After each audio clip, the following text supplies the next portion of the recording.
Greetings, everyone, and welcome. Dr. Lorre here today in our Haelan Nurse Chronicles to talk to you about how our nervous system gets hijacked in practice. I'd like to share with you today a story about some feedback I received from a nurse who attended one of my webinars that I produced for the Arizona Nurses Association. Now, this was just over 90 minutes of a webinar for continuing education credit that was discussing all of the important topics that we are discussing in this podcast regarding nurse burnout, nurse-specific traumatization, and strategies that we can use to insulate ourselves in practice and also to heal and recover from all that we've endured.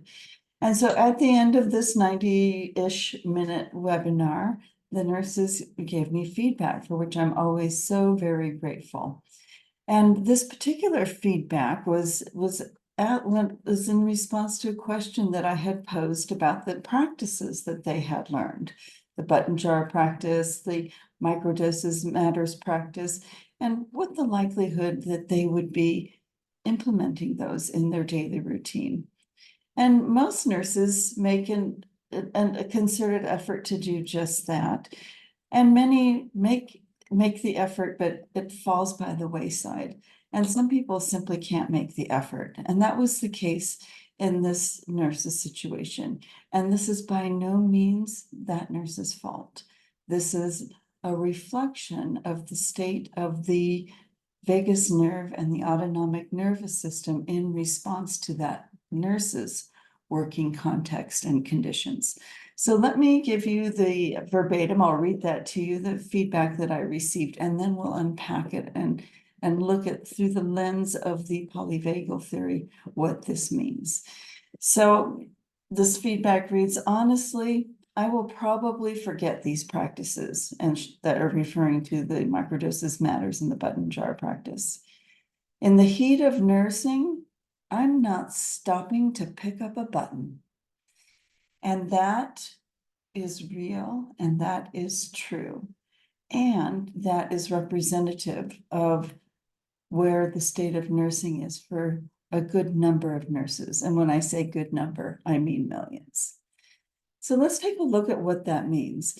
Now, in terms of Stephen Porges' polyvagal theory, we know that the vagus nerve has a ventral aspect, which is where we are regulated when it's online. We're regulated, we're cool, we're calm, we're connected, we're heart-centered, we're open and curious, and able to provide that patient-centered care that is so vital.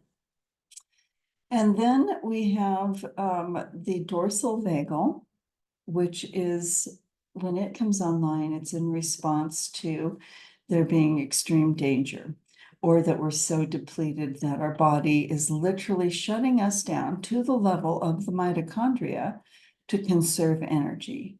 And so here we have the ventral vagal and the dorsal vagal, and somewhere in between there's your traditional sympathetic response, the flight, the fight, the fawning, the freezing, and so forth, that you've probably read and heard about. Well, I know you've read about them because you're all nurses, but maybe not thinking about their application in this context. And so here's what happens is that we go to work as nurses, and there's a part of a process that's in our midbrain, kind of in the limbic system region, that Stephen Porges calls the threat detector. And its job is what's called neuroception. All right, and so neuroception is this internal scanning of our inner landscape for any cues or signs that we might have a threat to our safety, while also scanning our external, looking for any signs of threat to our safety or if there's an impending danger. Now, the threat detector has one job and one job only. That is to keep us safe. So when we're at work, we've talked about in previous episodes that many nurses do not feel safe in their physical environment because they're not safe. And probably the majority of nurses don't feel safe within themselves in their practice because their threat detector is is seeing all that is happening and then triangulating that with what is stored within us. I call it in our repository of unintegrated trauma. And that's just trauma that we've experienced that's in varying degrees of healedness, right? And so the threat detector, before you can snap your fingers, can make these assessments as to whether or not your inner environment feels safe, your external environment feels safe, the relationship between the two, and then it fires for either the ventral vagal circuit to come online, the sympathetic nervous system to come online, or the dorsal vagal aspect of the vagus nerve to come online, and every combination thereof. And we'll unpack all of that in a future episode, but I call that your circuits. I just named the 3 circuits, which are ventral vagal, sympathetic nervous system, and dorsal vagal, and their hybrids, which would be any of the resulting combinations of those 3 circuits. So here's what happens.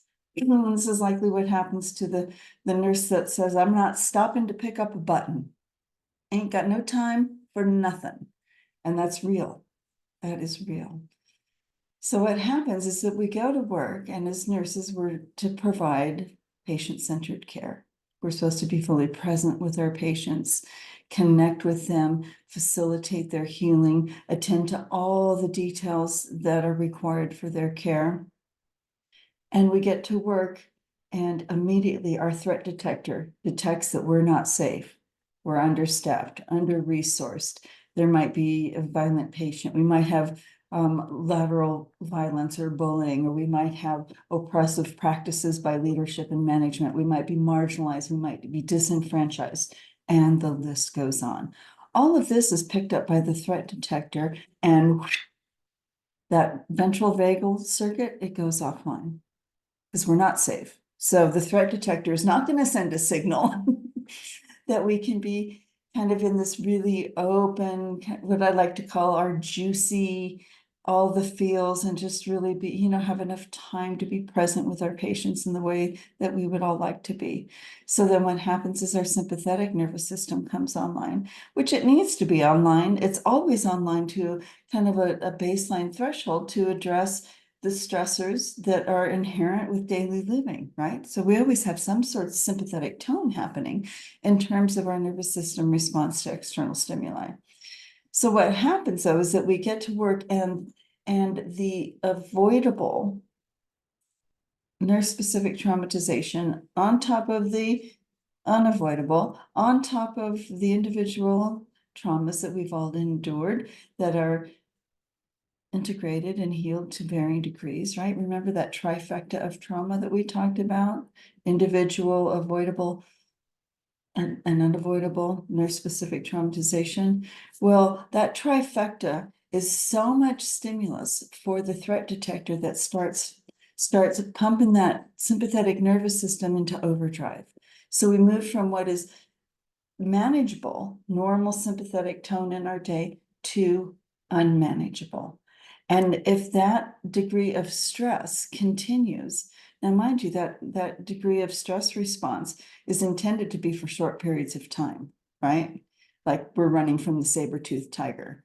Not that I'm going to work for 5 years understaffed, chronically understaffed, under-resourced, and utterly depleted.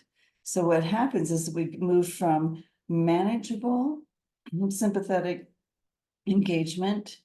We're in the I can zone, and we start approaching the I can't zone. And if the excessive stress and the threats to our safety, real and perceived by the threat detector, both on our inner and external landscapes, then we start getting into this dorsal vagal. Our mitochondria, literally our mitochondria, get depleted to the point where they cannot produce the energy that is required to physiologically manage all of the stress and trauma exposure that nurses experience. And so the threat detector fires for that dorsal vagal to come online to kind of shut us down. And this is when we start feeling numb and detached, and we can't, we're there, but not really there. We're kind of going through the motions. On our days off, maybe maybe, grabbing the remote control to turn on a Netflix binge and order pizza. That's all we have in the tank.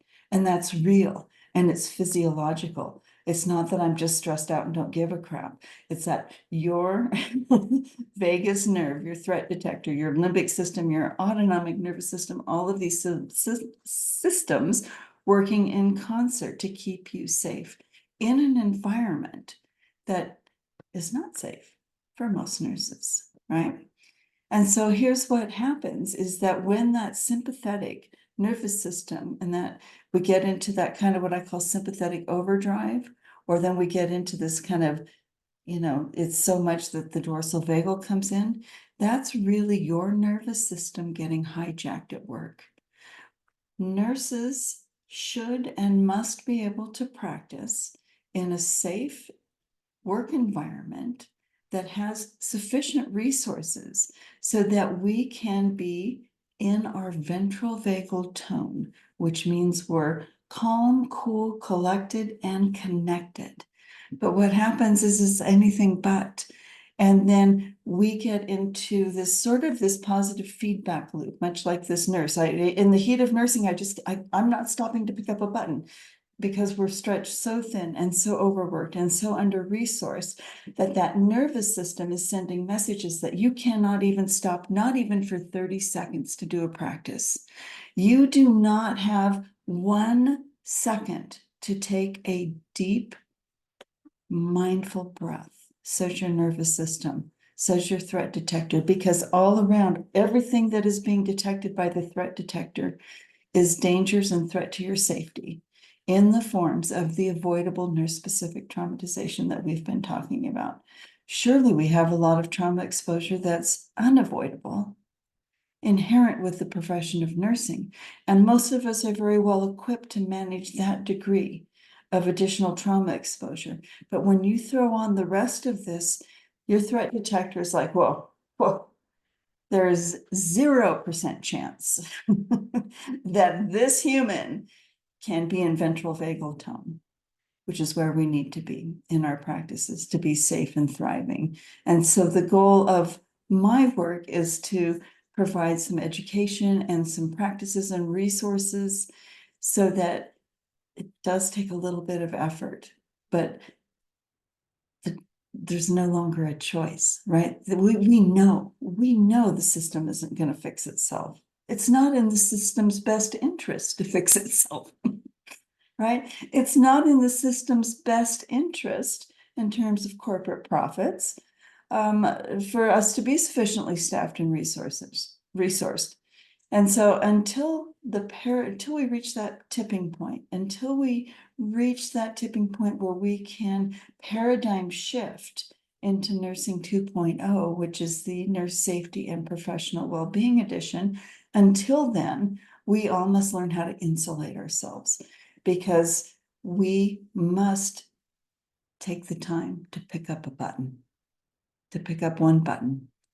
And by picking up a button, that could be in the button jar practice, one conscious breath every hour, doing a 30-second practice. It's interrupting that hijacked nervous system, the threat detector, the sympathetic overdrive, the dorsal vagal shutdown. It's interrupting that Mobius loop, that positive feedback loop with micro doses of nervous system nurturance. And that is how we begin, because healing always begins within, always. And then it translates externally. And so that is really the point of healing, is the point of impact for the most profound healing, is not trying to fix everything on the externals, but looking at how we can help our threat detector understand that we are safe. We are indeed safe. It doesn't look like we're safe. It doesn't feel like we're safe, but I'm going to spend 30 seconds to put some feedback into this positive feedback system that interrupts that. You're not safe. You don't have time. You can't take care of yourself. You can't pick up a button, right? And so this is where we get into the point of where we can affect the Haelan effect, right? That repatterning in one or more of our bodily systems. So this is where the Haelan effect that we are affecting is positioning ourselves to be in right relationship with our nervous system so we can support the threat detector portion of our stress response to understand that sends signals of safety, whether if you're in the middle of a code, one, fully present, mindful breath. That is enough to send a message of safety to your threat detector and to kind of de-escalate that sympathetic overdrive. Now, it's a delicate balance because most nurses have too much stimuli and too much stress and too many responsibilities and not enough resources, right? And so this isn't like we're trying to trick our nervous system. This is us partnering with the wisdom of our nervous system, our autonomic nervous system, that knows that we're not really safe. And partnering with that wisdom and starting to shift how we respond and how we break that cycle of there's no time for me, there's no time for me, there's no time for me, there's no time for me. That's the hijacked nervous system talking. So I hope this has been helpful to you. I have so many resources for you. Please take a look at my website, drlorrelaws.com. And there's a link for you and a box where you can get a free book chapter. You can order the book, and you can also attend any of my free webinars and take an assessment for your nurse burnout indicator. Any of those resources are here for you at any time. So from the bottom of my healer's heart to yours, thank you so much for your engagement, for your time, and most importantly, for all that you are and do. From my healer's heart to yours. Namaste.